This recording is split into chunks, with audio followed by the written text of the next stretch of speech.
नमस्कार दोस्तों, स्वागत है आपका हमारे चैनल स्टडी थेरेपी पर। आज हम लोग डिस्कस करने आ रहे हैं 10 जून 2026 की करंट अफेयर्स। तो चलिए शुरू करते हैं। सबसे पहला है राष्ट्रीय मानवाधिकार आयोग, नेशनल ह्यूमन राइट कमीशन ने डिजिटल अरेस्ट स्कैम पर उन्होंने चिंता जताई है। तो उन्होंने ये कहा है कि पिछले 6 वर्षों में भारत में साइबर जो धोखाधड़ी की है उसकी वजह से लगभग 53,000 करोड़ रुपए का नुकसान हुआ है। और इन 53,000 करोड़ में से भी लगभग 8% जो मामले हैं वो डिजिटल अरेस्ट स्कैम से संबंधित हैं। तो देखिए, जो साइबर अपराध है, साइबर धोखाधड़ी है, वो एक पारंपरिक अपराध थे जो कि पहले ऑफलाइन किए जाते थे। लेकिन अभी जो सूचना और संचार प्रौद्योगिकी आ गया उसकी वजह से इनकी संख्या, विस्तार और गति इनमें कई गुना बढ़ गई है। डिजिटल अरेस्ट स्कैम है क्या? तो अगर मतलब ये स्कैम या घोटाला है, साइबर आधारित ही घोटाला है, जिसमें डर, धोखे और धमकी का उपयोग करके पीड़ितों से पैसे ठगे जाते हैं। इसमें पीड़ितों की पहचान चोरी और मनी लॉन्ड्रिंग यानी धन शोधन जैसी अवैध गतिविधियों के जांच के दायरे में लाकर बोलते हैं कि आपको इसमें फंसाया जा सकता है। तो देखिए, इसमें पीड़ित को ना घबराहट पैदा करती है और ये घबराहट के कारण से ही उसका सोचने, समझने और का विचार को कम करके उसे निर्देशों का पालन कराया जाता है, जिस कारण से उससे पैसे की ठगी की जाती है। तो इसको अंकुश लगाने के भी सुझाव दिए गए हैं। तो अंकुश लगाने के सुझाव में बताया गया है कि डिजिटल अरेस्ट घोटालों जो है ना, उनको एक अलग अपराध के रूप में मान्यता देना होगा। इनके बाद बोल रहे हैं कि म्यूल अकाउंट और इनसे संबंधित जो गतिविधियां हैं उनको आपराधिक बनाना होगा। इसके बाद ओटीटी संचार प्लेटफॉर्मों को विनियमित भी करना है। तो ये सभी ध्यान रखिएगा। 3 चीज विनियमन के बारे में बताया गया है। क्या है मतलब, उसको बोला कि एक अपराध को मानो, इसके बाद है कि उसकी गतिविधियों को भी आपराधिक मानो, और ओटीटी संचार प्लेटफॉर्मों को भी नियमित कर दो। पीड़ितों की सहायता के लिए हम लोग को विशेष क्षतिपूर्ति निधि बनानी होगी, स्थापित करनी होगी। गोल्डन आवर मतलब धोखाधड़ी के तुरंत जो बाद का समय है, उसके दौरान अगर धोखाधड़ी से लेन देन की शिकायत की जाती है, जैसे पता चलता है कोई हेल्पलाइन से, तो उसे तुरंत फ्रीज करने की सुविधा मिले उस अकाउंट को। इसके बाद बोला गया कि एकीकृत सरकारी पोर्टल भी स्थापित करना चाहिए ताकि अच्छे से समन्वय हो सके, जांच हो सके, है ना। लेकिन साइबर आधारित धोखाधड़ी के कितने प्रकार एक बार देख लेते हैं। सबसे पहला है कि बिजनेस ईमेल कंप्रोमाइज। तो इसमें बोला है कि धोखेबाज जो वैध भुगतानों को बिना किसी और के खाते में भेजने के लिए ईमेल के माध्यम से ग्राहकों या आपूर्तिकर्ताओं के रूप में धारण कर लेते हैं। इसके बाद है फिशिंग धोखाधड़ी। इसमें है कि पीड़ितों को व्यक्तिगत बैंकिंग या लॉगिन संबंधी जानकारी साझा करने के लिए धोखा दिया जाता है। मतलब बोला गया है कि इसमें जो है ना, आप खुद ही अपना बैंकिंग लॉगिन डिटेल साझा करते हैं। जैसे आपको बोलेगा कि सर मैं कस्टमर केयर से बात कर रहा हूँ, आपका बैंक का कार्ड का क्या क्या है आपके पीछे बता दीजिए, आपका ओटीपी क्या है। तो आप खुद ऐसा वो सिस्टम कर देंगे, मतलब आपको जहाँ से में ले आएंगे कि आप ये बता देंगे, तो आपसे खुद ही जानकारी साझा कर लेते हैं। या फिर आपसे ऐसा ऐप इंस्टॉल करवा लेंगे कि सारे मोबाइल का डेटा आपका पता चल जाएगा यूपीआई ऐप के माध्यम से। इसके बाद है इम्पर्सोनेशन धोखाधड़ी। इसमें बोले हैं कि अपराधी जो है ना, वो फ़ोन या सोशल मीडिया के माध्यम से रिश्तेदार, मित्र या अन्य परिचित बनकर पैसे हटते हैं। जैसे कि मान लीजिए बोले हैं कि मैं आपका चाचा बोल रहा हूँ, मेरे को इतना पैसे की ज़रूरत है, आप मुझे दे दीजिए। तो आप सोच लीजिएगा कि मेरे सच में चाचा बात कर रहे हैं, तो आप पैसे भेज देंगे। तो वो है कि इम्पर्सोनेशन धोखाधड़ी हो गया। फिर ऑनलाइन निवेश या ट्रेडिंग धोखाधड़ी। इसमें बोलता है कि फर्जी ट्रेडिंग या निवेश प्लेटफॉर्म के माध्यम से ऐसी योजनाओं को निवेश करने के लिए प्रेरित करते हैं जो वास्तव में अस्तित्व में है ही नहीं। जैसे बोलेंगे 21 दिन में पैसा डबल वाली सिस्टम है ना, ऑनलाइन निवेश या ट्रेडिंग धोखाधड़ी ये हो गया। इसके बाद है रोमांस व रोजगार जॉब स्कैम। इसमें बोल रहे कि धोखेबाज जो है ना, भावनात्मक संबंधों या नकली नौकरी के प्रस्तावों का उपयोग करके पीड़ितों से पैसे ठगते हैं। जैसे जिसको हनी हनी ट्रैप भी कहा जाता है ना, भावनात्मक संबंध बनाएंगे और नकली नौकरी के प्रस्ताव आपको देख के आपसे रिझाएंगे और बोलेंगे कि इतना रुपये जमा करो तब होगा, ऐसे करके पैसे ठगे जाते हैं। अब देखिए, भारत में जो है इमिडाजोलोन प्रतिरोधी इमिडाजोलोन प्रतिरोधी सरसों हाइब्रिड किस्मों की खेती प्रारंभ करने की तैयारी की गई है। इसमें बोला है कि ये एक सरसों पर, मतलब ये जो है ना सरसों हाइब्रिड किस्में हैं, तो ये सरसों एक प्रमुख तिलहन फसल है बोला गया है। और ये 2024-25 में लगभग 1.6 लाख करोड़ मूल्य के लगभग 16 मिलियन टन खाद्य तेल का आयात किया गया है। तो देखिए, भारत बहुत ज़्यादा खाद्य तेल का आयात करता है, तो इसीलिए हम लोग को सरसों में तो आत्मनिर्भरता होनी चाहिए। तो इसी के लिए अब एक हाइब्रिड किस्म है जो कि है इमिडाजोलिनोन प्रतिरोधी सरसों हाइब्रिड किस्म। तो देखिए ये है क्या। तो इसमें इसे बोलता है कि इसे उत्परिवर्तन जनन यानी म्यूटेशन ब्रीडिंग नामक प्रक्रिया के माध्यम से विकसित की गई है। और इसका आधार जो है, यह प्रक्रिया एसिटोलैक्टेट सिंथेस नामक एंजाइम पर आधारित है, जो कि पादपों में वृद्धि के लिए आवश्यक है। ये बोलता है कि आईएमआई मतलब इमिडाजोलोन प्रतिरोधी जो है वो शाकनाशी एएलएस यानी एसीटोलैक्टेंट सिंथेसिस एंजाइम को बाधित कर देता है, जिससे पादपों की वृद्धि बाधित हो जाती है और वे नष्ट हो जाते हैं। अनुवांशिक परिवर्तन एएलएस एंजाइम की संरचना को बदल देता है, जिससे जो शाकनाशी है, जो वह हर्बिसाइड्स है, उसे जुड़ नहीं पाता और पौधा सुरक्षित रह जाता है। अब देखिए ये बोल रहे आईएमआई प्रतिरोधी संकर किस्मों के लाभ क्या होंगे। आईएमआई मतलब समझ गए ना, इमिडा जोलोनोन प्रतिरोधी। तो देखिए बोलता है सबसे पहले खरपतवार जो है वो प्रबंधन होगा। जैसे ये बोलता है कि ओरोबंकी पहली पंक्ति को प्रभावी तरीके से इसको नियंत्रित करने में सक्षम हो सकेगा। ओरोबंकी बोल रहा है कि एक प्रकार का परजीवी खरपतवार है। इसके बाद है कि ये श्रम पर कम निर्भरता डालेगा, जैसे श्रम गहन कार्य जो है ना उसकी आवश्यकता कम हो जाएगी, बेहतर उत्पादकता होगा इससे। फिर नेक्स्ट जो है वो बोल रहा है कि संकर यानी हाइब्रिड जो है और आनुवांशिक रूप से संशोधित यानी जेनेटिकली मॉडिफाइड पादपों में अंतर क्या होता है। तो सबसे बोला है कि संकर पादप यानी हाइब्रिड चीज होती क्या है, तो ये आनुवांशिक रूप से दो भिन्न मूल पादप के संकरण, मतलब बराबर ही पौधा रहेगा लेकिन आनुवांशिक रूप से भिन्न है, तो बराबर ही किस्म के पादप के संस्करण यानी क्रॉस ब्रीडिंग के द्वारा इसको विकसित किए जाएंगे। जबकि जेनेटिकली मॉडिफाइड जो पादप हैं उसमें आनुवांशिक अभियांत्रिकी करेंगे, मतलब उसके जीन में ही बदलाव करेंगे, जीनों के साथ कुछ नए जीन को जोड़ेंगे या फिर उसी जीन को संशोधित करेंगे, कोई खराब जीन है उसको हटा देंगे। तो वो तकनीक यूज करते हैं जेनेटिकली मॉडिफाइड में, जबकि संकर बीज में क्रॉस ब्रीडिंग कराए जाते हैं। तो याद रखिएगा। और जेनेटिकली मॉडिफाइड का एक उदाहरण है बीटी कपास, जो कि यहाँ पर है भी। बीटी का मतलब है बैसिलस थुरिजेनेसिस, और एक है जीएम सरसों जिसको अभी तक मिली नहीं है, यह भारत में ही विकसित किया गया है। नेक्स्ट है कि लोकसभा अध्यक्ष ने अभी कहा है कि विधायिका में जो कार्रवाई में निरंतर व्यवधान है वो लोकतांत्रिक संस्थानों के लिए एक बड़ी चुनौती है। तो उनका कारण भी है कि व्यवधान के क्या कारण है, तो दलों के बीच वैचारिक मतभेद हो रहे हैं, राष्ट्रीय हित के मुद्दों पर पर्याप्त ध्यान नहीं दिया जा रहा है। अब व्यवधानों के प्रमुख प्रभाव क्या रहे हैं, तो इसमें बोला है कि सदन की जो कार्रवाई है वो विधायी कार्य प्रभावित हो जाते हैं। समस्याओं जो है नागरिकों के और चिंताओं को उठाने के मंच के रूप में संसद की भूमिका भी सीमित हो जाती है, कमजोर पड़ने लगती है। इसके बाद बोल रहे हैं कि न्यायपालिका का इससे अतिक्रमण बढ़ता है, क्योंकि संसद अपना काम जो है, विधायिका अपना काम सही तरीके से नहीं कर पा रहा, तो अन्य जो संस्थाएं हैं यानी न्यायपालिका और कार्यपालिका उसका अतिक्रमण ज़्यादा बढ़ने लगता है। फिर कार्यपालिका में भी देखिए अध्यादेश का अधिक प्रयोग होने लगा है बहुत ज़्यादा। जैसे हम लोगों ने परसों ही डिस्कस किया था ना, राज्य विधानसभा में बहुत ज़्यादा अध्यादेश की बाढ़ आ गई है, जबकि अच्छे से राज्य विधानमंडल में भी चर्चा नहीं होती है उसका। क्या बोल सकते हैं ये कि बहुत कम दिनों तक चलती है बैठकों की। इसके बाद बोल रहे हैं कि विचार विमर्श आधारित लोकतांत्रिक व्यवस्था का भी कमजोर होना, ये भी कारण एक प्रकार से प्रभाव होगा।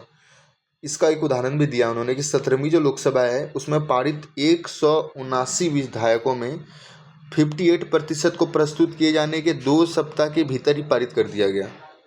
और इसमें भी बोल रहा है कि 35% जो विधेयक है उसमें तो 1 घंटा से भी कम चर्चा हुई है। तो ये भी एक देख सकते हैं समस्या का एक प्रभाव है। इसके बाद कार्य समय की हानि भी हुई है। जैसे 17वीं लोकसभा केवल 274 दिन चली, मतलब एक वर्ष में मात्र 55 दिन ही बैठक हुई है। विचार विमर्श भावना का भी क्षरण। जैसे 17वीं लोकसभा में प्रस्तुत विधेयक में केवल 16% जो है ना संसदीय समितियों के पास भेजा गया, जो कि बहुत ज़्यादा कम है। तो देखिए हम लोगों ने जितना भी एग्जाम्पल लिया है वो है 17वीं लोकसभा है ना, 17वीं लोकसभा का लिया है। तो याद रखिएगा 17वीं लोकसभा इसलिए है इतना कम इसको देखा जा रहा है, क्योंकि 17वीं लोकसभा में बहुत ज़्यादा बहुमत की सरकार आ गई थी, भाजपा थी, बहुत बहुमत सरकार थी। और बहुमत की सरकार जब भी आ जाती है तो फिर कार्यपालिका जो है ना वो विधायिका पर हावी हो जाती है, और कार्यपालिका का विधायिका पर हावी हो जाना ही ये दर्शाता है कि विधायिका जो है ना इतना कम काम कर रही है। लेकिन 18वीं जो अभी लोकसभा चल रही है उसमें यह शायद कम होने की उम्मीद है, क्योंकि अभी ये गठबंधन की सरकार है और एनडीए का गठबंधन है, इसीलिए। नेक्स्ट है विधायिका के कार्यवाही में व्यवधान को दूर करने के उपाय। तो देखिए विधायी कार्यक्रमों को जो है ना संचालित करने और सहयोग करने के लिए एक संसदीय विधायी समिति गठित करनी चाहिए। फिर कार्य सलाहकार जो समिति है उसकी सर्वदलीय बैठक आयोजित करनी चाहिए। इसके बाद ब्रिटिश संसद बहुत अच्छे इस नियमों में पालन करते हैं, तो बोल रहे हैं कि उसकी तर्ज पर विपक्षी दल संसद की चर्चा के लिए विषय और कार्यसूची तय करें, ऐसा सिस्टम होना चाहिए जो कि ब्रिटिश संसद में होता है। तो अगर विपक्ष दल ही विषय है और कार्यसूची तय करेंगे तो इसमें जो गतिरोध है वो कम होगा और अच्छे से हमारा जो है विधानमंडल की कार्यवाही हो गया या फिर सदन की ही कार्यवाही हो गया, ये अच्छे से सुचालित हो सकेगी। नेक्स्ट बोला गया है कि संसद के वार्षिक बैठक दिवस बढ़ाए जाने चाहिए ताकि विधायी कार्यक्रमों और जनहित के मुद्दों पर पर्याप्त चर्चा सुनिश्चित हो सके। तो ये भी एक बात की गई है। नेक्स्ट जो आर्टिकल है वो बोला गया कि संपूर्ण दक्षिण पूर्व एशिया में जो है भारतीय चिंतनों का प्रभाव हमेशा से रहा है। तो इसमें यही कहा गया कि भारत और दक्षिण पूर्व एशिया जो है वो प्राचीन समुद्री व्यापार संबंधों जैसे 500 ईस्वी से 1500 ईस्वी के दौरान ना केवल फुनान यानी कंबोडिया, याद रखिएगा फुनान किसको कहते थे, कंबोडिया को, और श्रीविजय मतलब सुमात्रा जैसे बंदरगाहों पर महत्वपूर्ण व्यापारिक वस्तुओं की स्थापना को बढ़ावा दिया, बल्कि उनके विचारों चिंतनों में भी व्यापक आदान प्रदान का मार्ग प्रशस्त किया है। तो देखिए जैसे कंबोडिया, तो मैंने एक जगह बताया कंबोडिया में फुनान है ना। इसके बाद बोल रहे हैं कि व्हील कांटेल कंबोडिया में है, यूपा इंडोनेशिया में है और देवानिका लाओस में है। ये जैसे शिलालेख इसके साक्षी हैं। तो देखिए क्या बोला मैंने, देवानिका कहाँ है, लाओस। यूपा है इंडोनेशिया। व्हील कांटेल ये है कंबोडिया, और कंबोडिया को पहले क्या कहते थे, फुनान, और सुमात्रा को श्रीविजय। इसका बोलिए कि बोल रहा है कि भारतीय क्षेत्रों में भारत मतलब प्रमुख क्षेत्रों में जो दक्षिण पूर्व एशिया है वहाँ में भारतीय चिंतनों का प्रभाव क्या क्या रहा है। तो सबसे पहले भाषा और साहित्य पर भी प्रभाव देखा जाए तो इसमें बोला गया है कि थाई लैंग्वेज जो हो गया, खमेर, मलय, जावानीस, इसके बाद है बाली, ये सभी जो भाषाएं हैं उनके अलावा भी बहुत सारे जो कई दक्षिण एशियाई भाषाएं हैं उसमें संस्कृत के कई शब्दों का समावेशन हम लोग को अच्छे से मिलता है। इसके अलावा रामायण और महाभारत जैसे भारतीय महाकाव्य हैं उसकी जो परंपरा है, साहित्यिक परंपरा में इसका अनुवाद और रूपांतरण भी किया गया है दक्षिण पूर्व एशिया में। तो ये भी एक देखा जाता है कि कितना हमारा प्रभाव पड़ा है। नेक्स्ट जो है इसमें बोला गया कि इसका धार्मिक प्रभाव भी रहा है। जैसे वियतनाम की जो चाम सभ्यता थी उनके द्वारा जो निर्मित किया गया है माई सोन अभ्यारण्य, ये मूल रूप से भगवान शिव का ही मंदिर था। तो याद रखिएगा वियतनाम की चाम सभ्यता द्वारा भगवान शिव का मंदिर स्थापित किया गया था, माई चोन अभ्यारण्य भी उसको कहा जाता है। कंबोडिया का जो अंकोर वाट मंदिर है इसका परिसर भी जो है मूल रूप से विष्णु भगवान का मंदिर था। थाईलैंड के जो द्वारवती जैसे स्थलों में बौद्ध धर्म का बहुत ज़्यादा प्रभाव हमें देखने को मिलता है। म्यांमार यानी बर्मा जो पहले था उसके बागान के मैदान, वहाँ पर हजारों मंदिर और स्तूप अभी भी विद्यमान है। इंडोनेशिया में भी जावा में देख लीजिए तो वहाँ पर शैलेंद्र राजवंश द्वारा निर्मित बोरोबुदुर एक विशाल बौद्ध स्मारक है।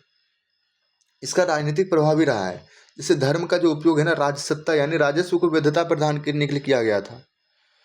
शासकों को देवराज समझा जाना जाता था। तो देखिए ये बोला है कि धर्म का जो प्रभाव उपयोग करते थे वहाँ पर लोग, तो कहते थे अपने आप की राजा जो है ना शासक अपने आप को वैधता सिद्ध करने के लिए करते थे कि हमें भगवान ने भेजा है, हम भगवान के दूत हैं या फिर भगवान द्वारा हमें लगाया गया है, बैठाया गया यहाँ पर है ना।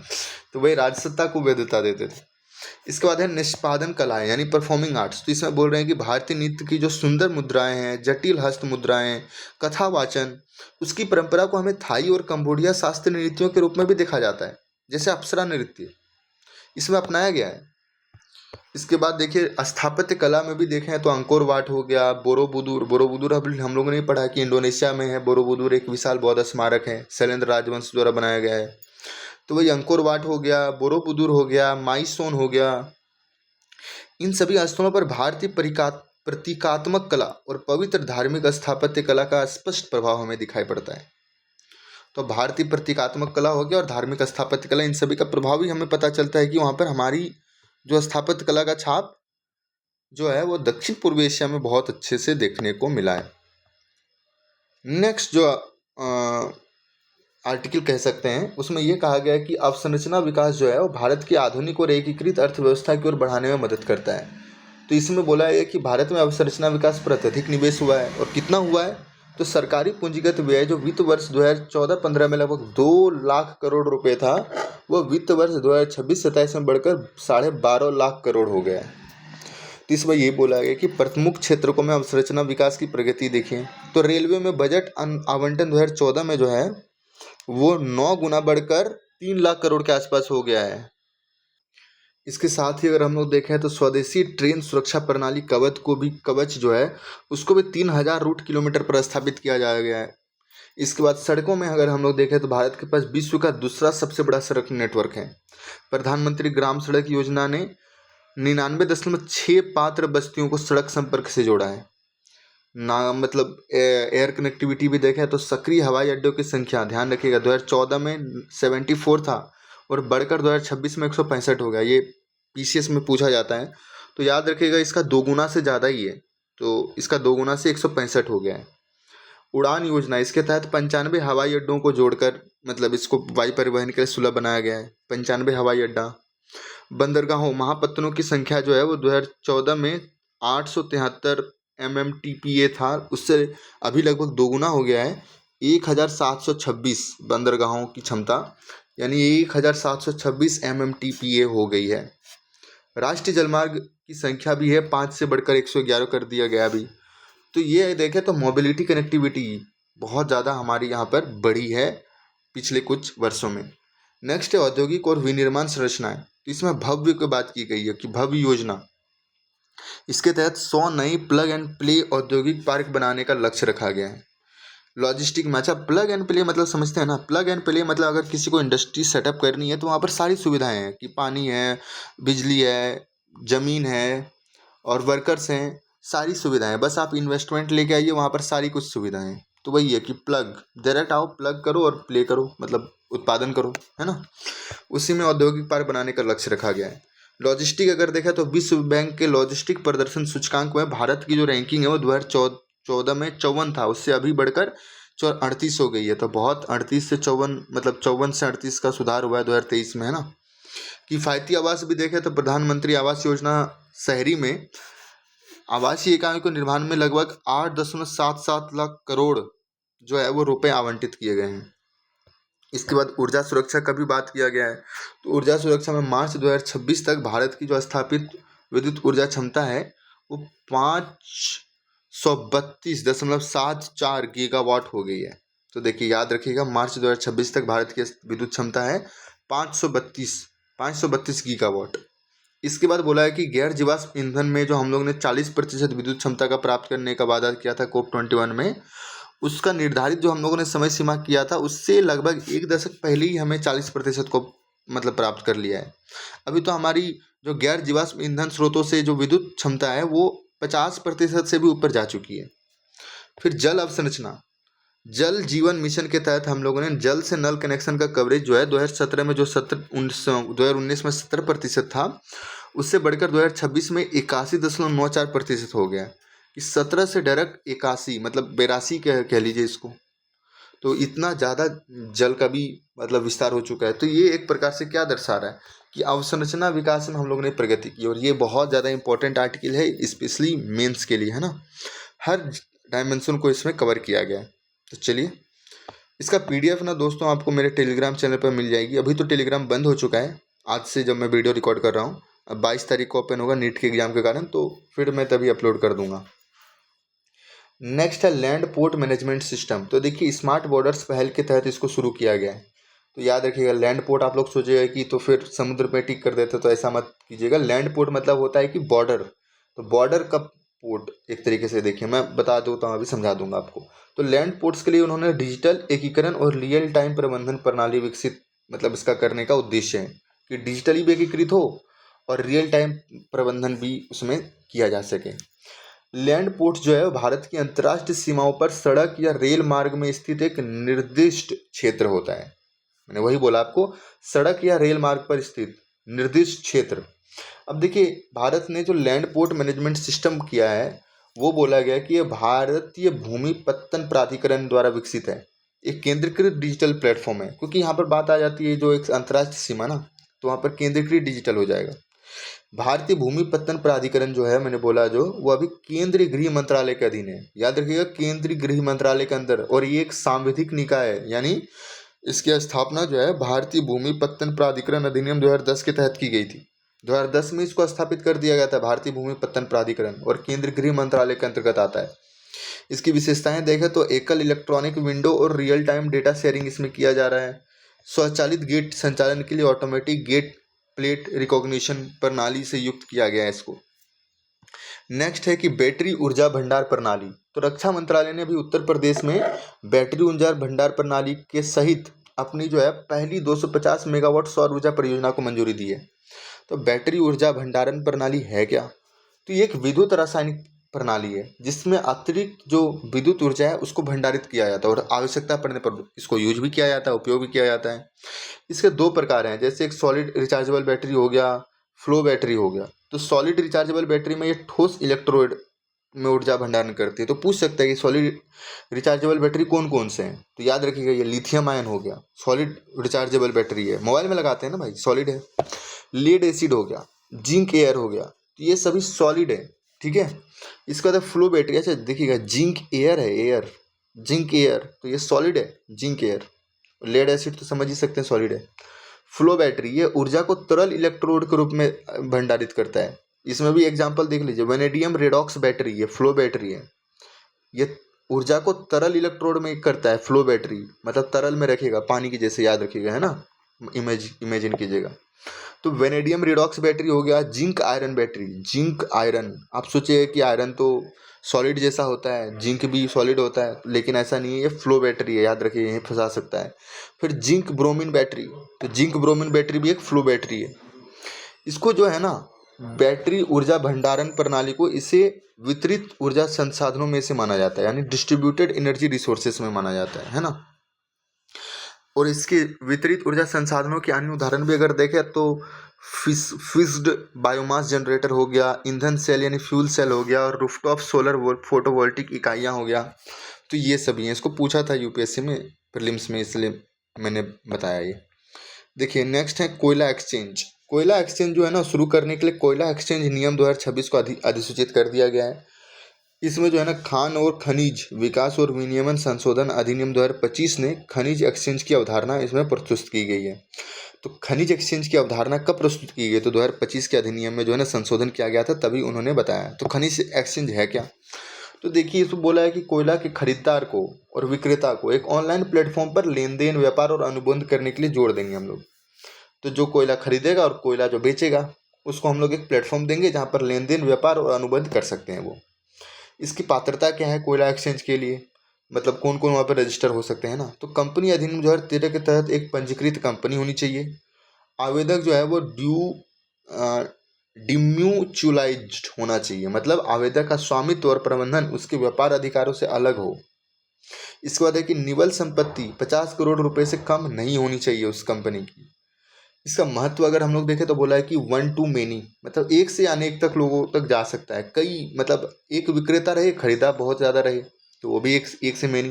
फिर मेनी टू मेनी, मतलब बहुत सारे विक्रेता रहे, बहुत सारे खरीदार रहे। तो इससे जो है ना, कोयला विपणन में एक बड़ा बदलाव आएगा। कोयला मतलब जो है, कोल मार्केटिंग में बड़ा बदलाव आएगा। इसमें ये बोला गया कि ऐसे चैनल को सक्रिय करके।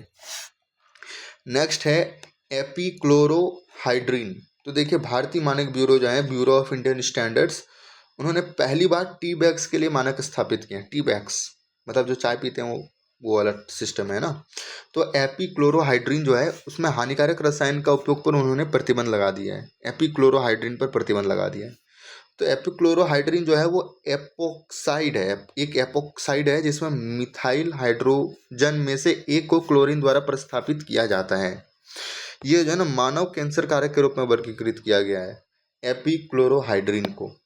नेक्स्ट है मेम्ब्रेन सेल टेक्नोलॉजी। तो देखिए, मेम्ब्रेन सेल टेक्नोलॉजी का उपयोग करने वाले जो कास्टिंग सोडा संयंत्र हैं, उनके लिए नए मानदंड अभी निर्धारित किए गए हैं। तो कास्टिंग सोडा संयंत्र के लिए मेम्ब्रेन सेल टेक्नोलॉजी का मतलब है मानक निर्धारित किया गया है।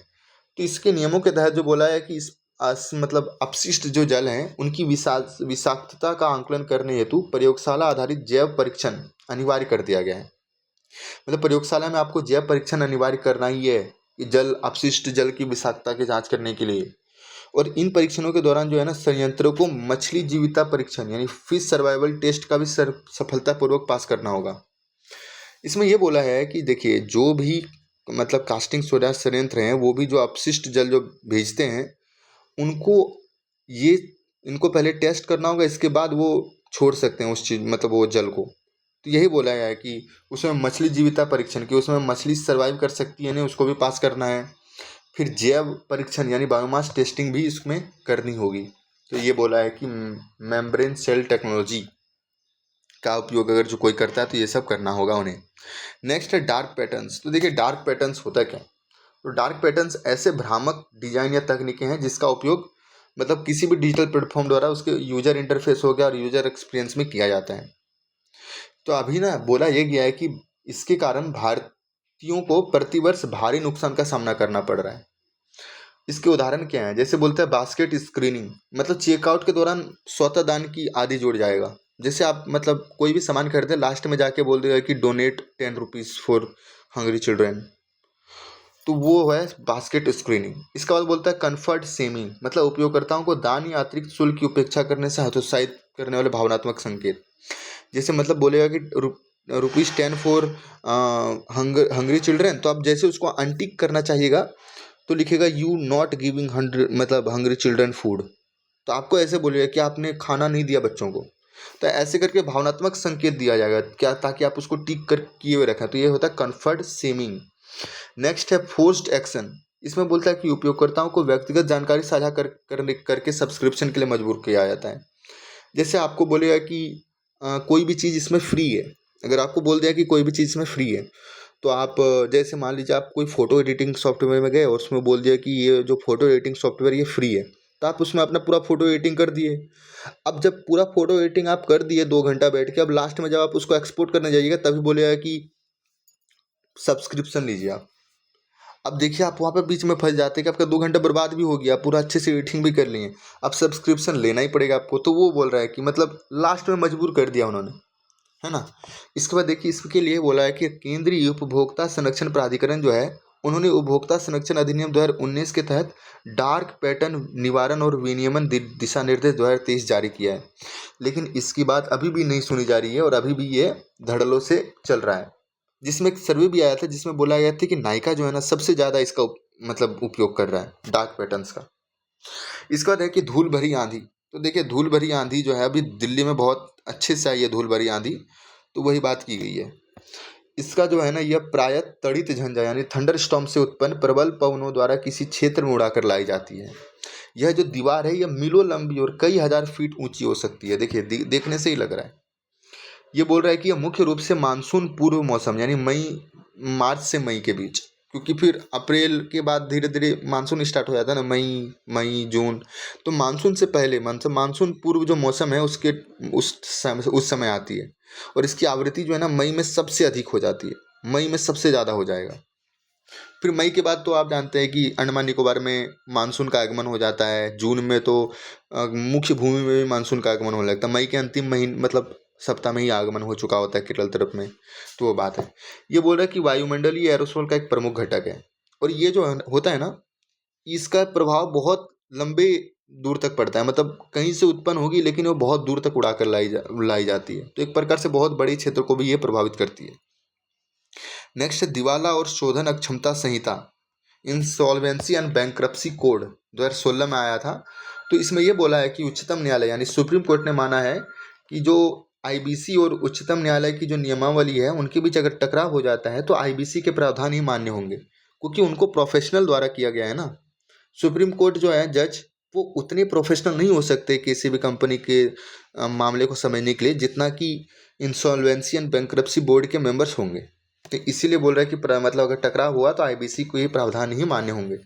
तो देख लेते हैं हम लोग दिवाला और शोधन अक्षमता संहिता 2016 के बारे में। तो इसे व्यक्तियों, कॉरपोरेट व्यक्तियों और साझेदारी फार्मों के मामले में जो है ना पुनर्गठन और दिवाला समाधान से संबंधित कानूनों को समेकित करने के लिए किया गया है।